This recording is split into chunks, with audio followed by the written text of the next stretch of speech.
One of the big regulation that you probably have heard about is the clean fuel regulation. I mean, that's really the sort of the pillar, if you will, that our members have been involved to sort of establish, the specs, if you will, from a carbon intensity point of view that their fuel is going to have to meet over the next few years. So that's been sort of an important piece of regulation at the federal level that our folks at Canadian Fuels, and obviously a lot of folks in the various parts of the industry, whether it's also the renewable energy or the renewable fuels industry, have been quite involved as well to contribute to and provide some inputs to that important piece of regulation that's going to provide, if you will, like the guiding post for us to kind of get to a lower carbon future from our industry standpoint.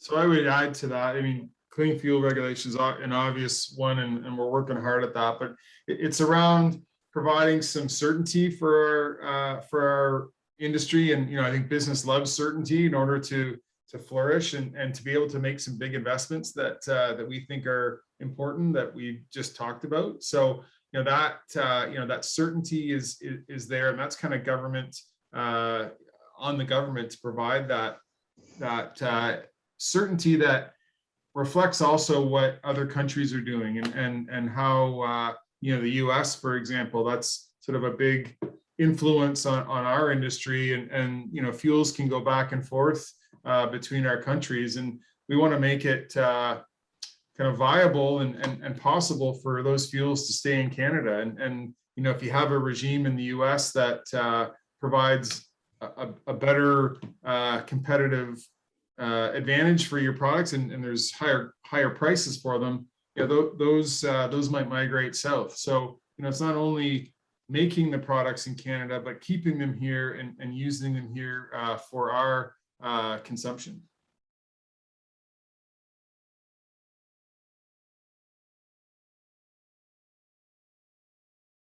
I think it's us, as an association, we're here to sort of support good policies that help our members be successful in their business. And I think what we can do is talk to governments, and Marc does this specifically in Ontario. We do it in all provinces and at the federal level, but just letting them know kind of what's possible, letting them know the trends that are happening out there within our companies, what we see in our industry in the US or Europe or other places, and talk about how this may or may not fit for Canada, and what we can do to support low carbon future. That's I think the shared goal, but we might need some help to do that, or we might need to apply it in Canada in a certain way that does work, and that does promote investment, and that promotes jobs here, and the kind of products and emission reductions that we're all looking for. So it's really us being, as an association, that conduit between our members, the companies that are doing the work, and the governments that are looking to develop policies and regulate this industry. Yep. And if I could just add, Bill, on that, the example in Ontario is that, the predictability is quite important as well. So the more predictable we can be as regulators, provides that certainty for people to invest. And certainly, if you see, patchworks, whether or duplication between the federal and provincial government, that certainly doesn't really help in that regards. You want to avoid as well carbon leakage. You probably heard that term, where, if you get, cost structure related to carbon taxes that might be quite different versus other jurisdictions, and obviously that could have a major impact. And to make sure that we avoid the going back and forth, if you will, between various governments that could kind of provide that lack of clarity.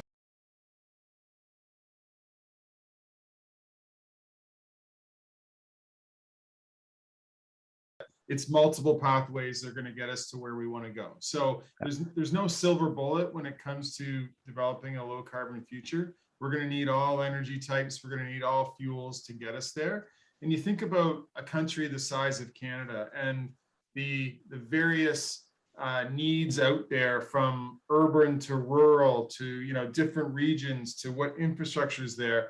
It's not a one size fits all solution. So I think we need to have that flexibility. We need to have those options available, because Canadians need and want to travel. They want to, we want our economy to move, goods to move around our country, internationally as well. So I think, the answer there for us is, bring it. All types is really what we need to be successful as a country.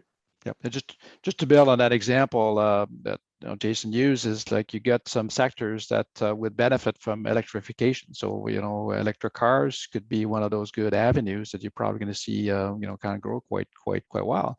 But there's some other sectors, whether you can the road transport is a good example, where might be quite a bit more difficult to electrify. So in that case, maybe other sources, whether it's hydrogen or compressed natural gas, I guess, could be another options, or hydrogen could be, something that could be kind of contemplated. Some other sector, heavy industries could be hydrogen, it could be other fuels, but so that we're going to see like a mix evolving over time. And like Jason said, the Driving to 2050 report kind of provides at least some insights about what those different transportation modes would require in terms of energy.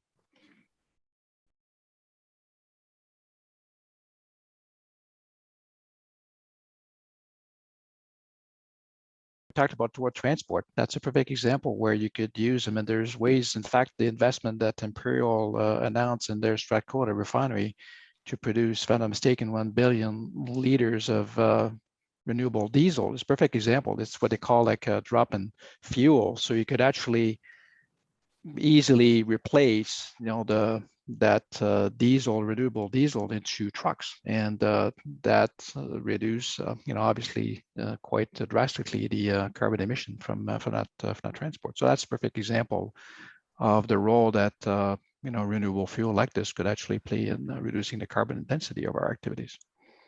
So I would say, just to answer the question broadly, and in general, biofuels kind of relate to the bio content that's in your normal diesel or gasoline, and that is coming from a variety of sources.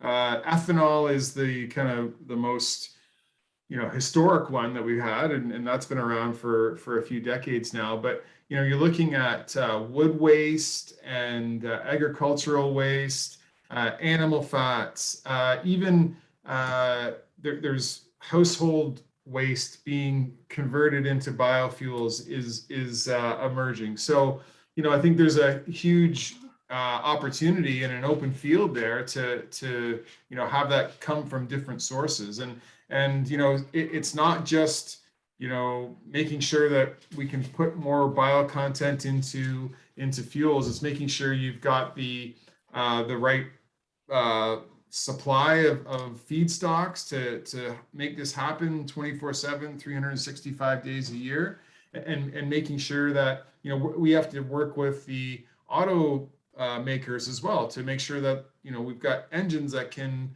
handle different levels of bio content. So what I talked about earlier about collaboration, as we kind of venture out into this new field, we can't go it alone, and it's not, we're the producers of the fuels, but we need to work with vehicle manufacturers, consumers, agriculture, a number of sectors in order to make this happen. So that's why, collaboration is going to be hugely important, even more so going forward.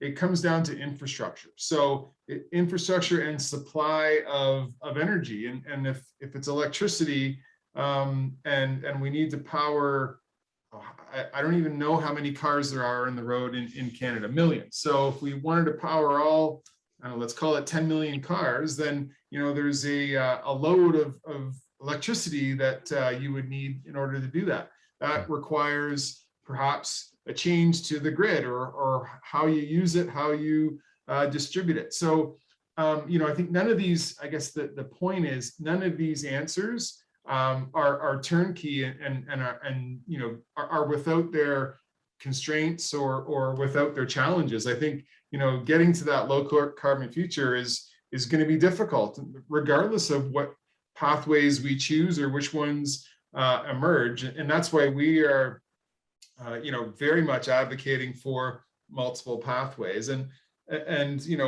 we're part of electric vehicles, as I mentioned, through our retail sites and our companies being involved in that field. So we're not trying to push others out of the mix. We're inviting others and making sure that these things happen in an integrated way, so that we can reliably get around, we can move people and goods, and that the economy doesn't shut down because we're not prepared.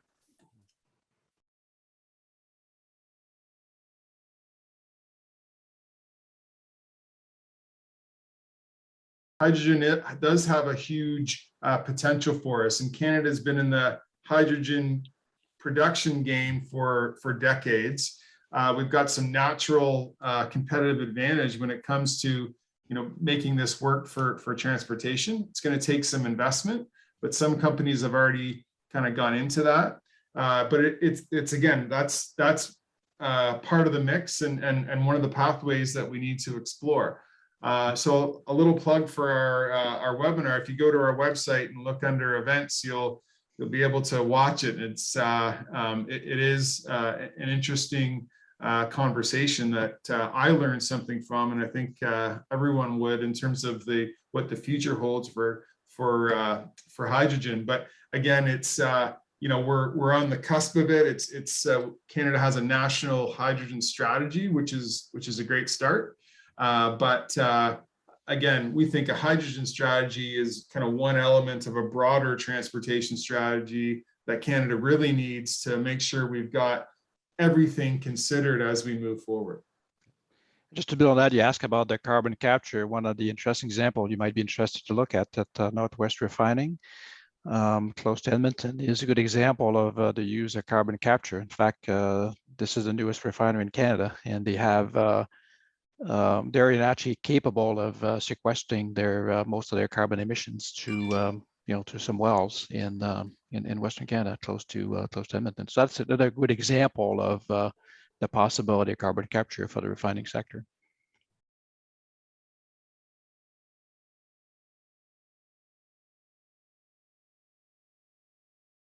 Yes, I mean, pipelines remain the safest and most environmentally sound way to move products around, and I think that doesn't change whether you've got lower carbon products going through it. They're necessary and I think efficient for us to get the fuels that people need to the place where they want them. Yep. And one good example I could just build on that question is that you probably heard that hydrogen is one of those important, as we talked about, possibilities that we have. Well, one of the options is to be able to inject it into the existing, natural gas pipeline system. So that's a perfect example of leveraging the infrastructure that we have right now to be able to get it to the end users. So they're there to stay, hopefully.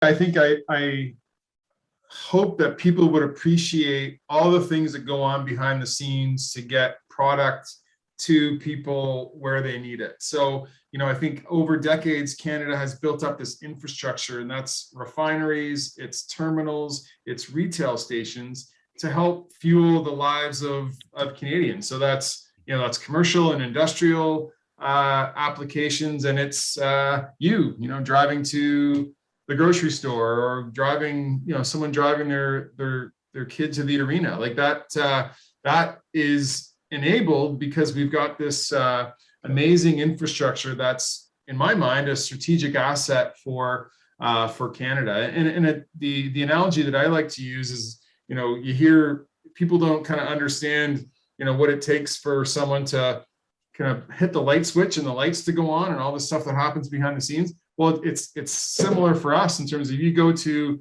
a gas station and fill up your car, that product that you are using, has kind of gone through numerous processes and meets certain standards and specifications, and it's moved from perhaps Alberta all the way to Quebec, and it's been refined and provided kind of jobs and economic activity along the way. And I think, we get a bit of a bad rap in terms of, people get focused on gas prices, and they should, because that's, that's part of their livelihood. But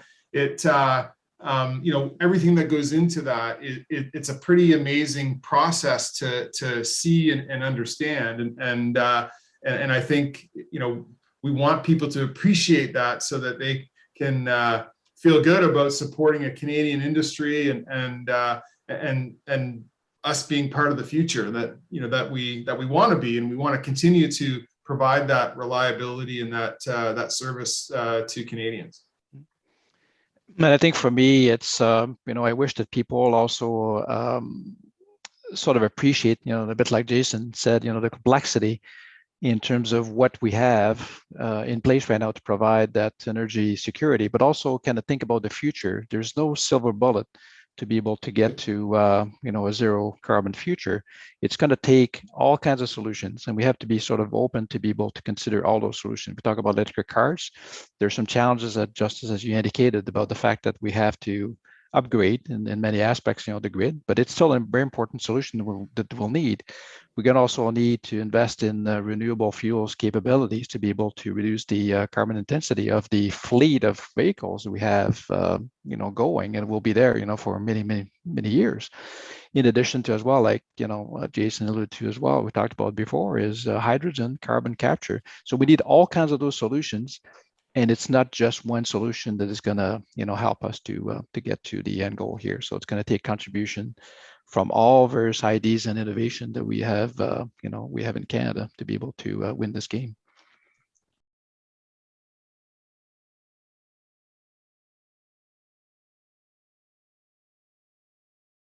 There's some, in fact, capabilities to be able to capture carbon emissions from, let's say, vehicles like trucks, for instance. You could actually, have technology to even capture this and be able to get it into, some form of a capture tool. And then once you get back to your, to your home base, to be able to extract the carbon that you produce during the fact that you were kind of operating, and be able to kind of get it then sequester into some other forms.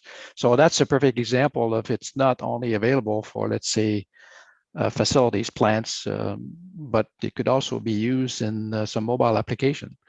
Not sure how feasible and how quickly we're going to see that, but that's a perfect example to be able to, capture carbon in mobile sources, for instance. Another example that we hear from time to time is be able to sequester carbon into cement applications, for instance. You could actually even improve the strength of the cement that way by sequestering carbon into your cement. So there's all kinds of examples that way that are being looked at and being studied that could potentially kind of help us in getting to a lower carbon future. Thank you so much, Marc and Jason, for stopping by. We really appreciate your time. Thank you. And just before we go, if I can just put a shameless plug in for our Twitter handle and our LinkedIn page.